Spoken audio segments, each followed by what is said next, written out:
नमस्कार दोस्तों, dare mathematics में आपका स्वागत है। आज का जो हमारा क्वेश्चन है वो क्लास 10 के मैथ के एक्सरसाइज 12.3 के क्वेश्चन नंबर 16 है और चैप्टर का नाम है वृत्तों से संबंधित क्षेत्रफल। तो यहाँ देखिए इस क्वेश्चन में क्या दिया गया है। यहाँ देखिए क्वेश्चन में दिया गया है कि आकृति 12.34 में छाया की डिजाइन का क्षेत्रफल ज्ञात कीजिए जो 8 सेंटीमीटर त्रिज्या वाले दो वृत्तों के चतुर्थांश के बीच उभयनिष्ठ है। यहाँ देखिए क्वेश्चन में बोला जा रहा है कि हमें जो है इस छाया की डिजाइन का क्षेत्रफल निकालना है।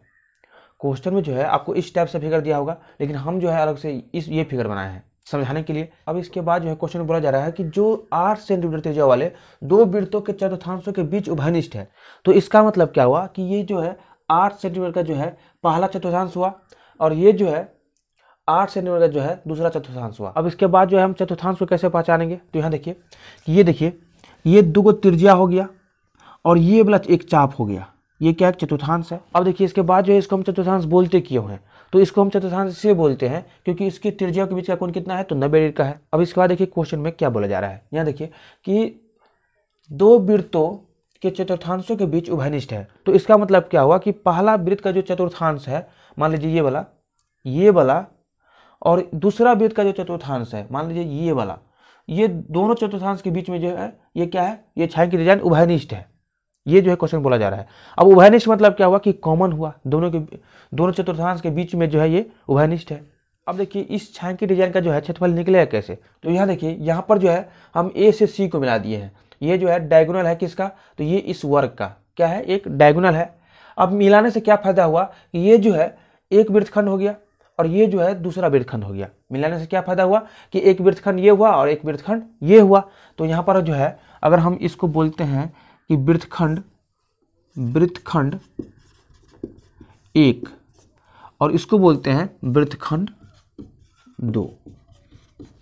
तो जब हम क्षेत्रफल निकालेंगे, क्योंकि इसका डाटा तो सेम है, तो जब हम क्षेत्रफल निकालेंगे इस वृत्तखंडों का, वृत्तखंड 1 का और वृत्तखंड 2 का, तब जो है दोनों का क्षेत्रफल क्या होगा, बराबर होगा।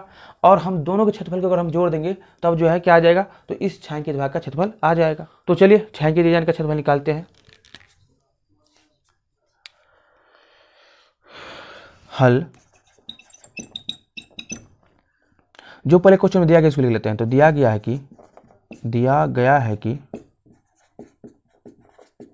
है कि वृत्तखंड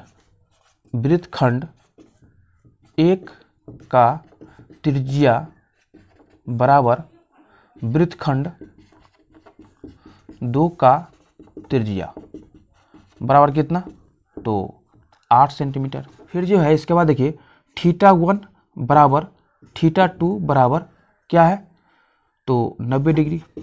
मतलब θ1 जो है अगर इसका θ1 हो गया और इसका अगर θ2 लेते हैं तब जो है कितना डिग्री हो गया, 90 डिग्री।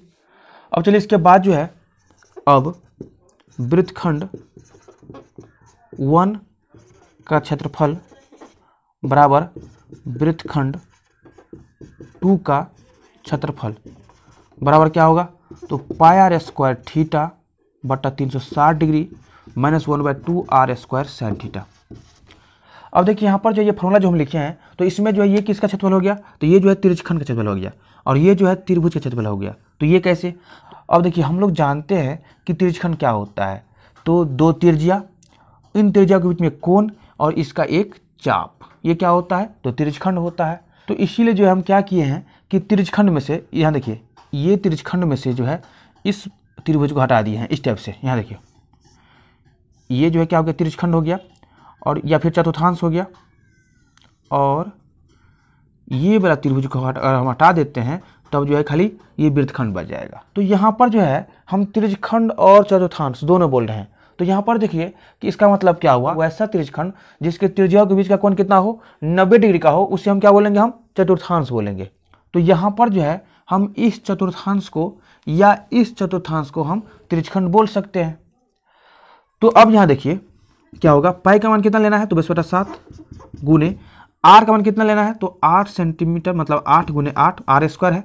थीटा कितना लेना है, तो 90 डिग्री बट्टा 360 डिग्री माइनस 1/2 r², तो 8 गुने 8 गुने sin 90 डिग्री, क्योंकि थीटा का मान तो 90 डिग्री है। अगर हम इसको थीटा ले लेते हैं तो θ1 बराबर θ2 बराबर 90 डिग्री।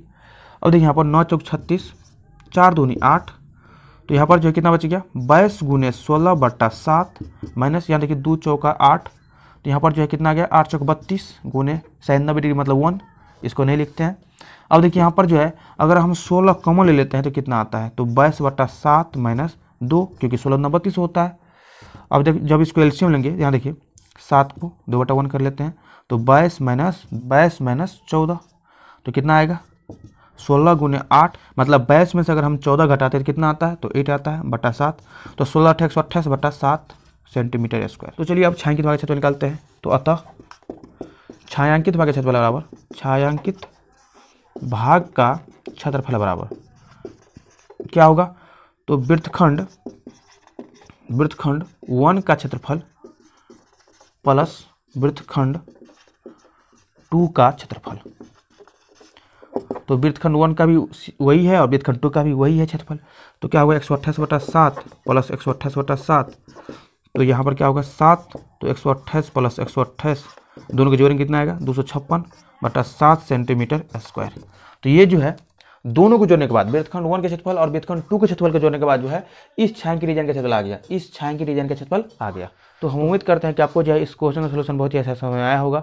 तो अभी के लिए इतना ही। इस वीडियो को ज़्यादा शेयर कीजिए और अभी तक इस चैनल को सब्सक्राइब नहीं किया तो सब्सक्राइब कर लीजिए। धन्यवाद।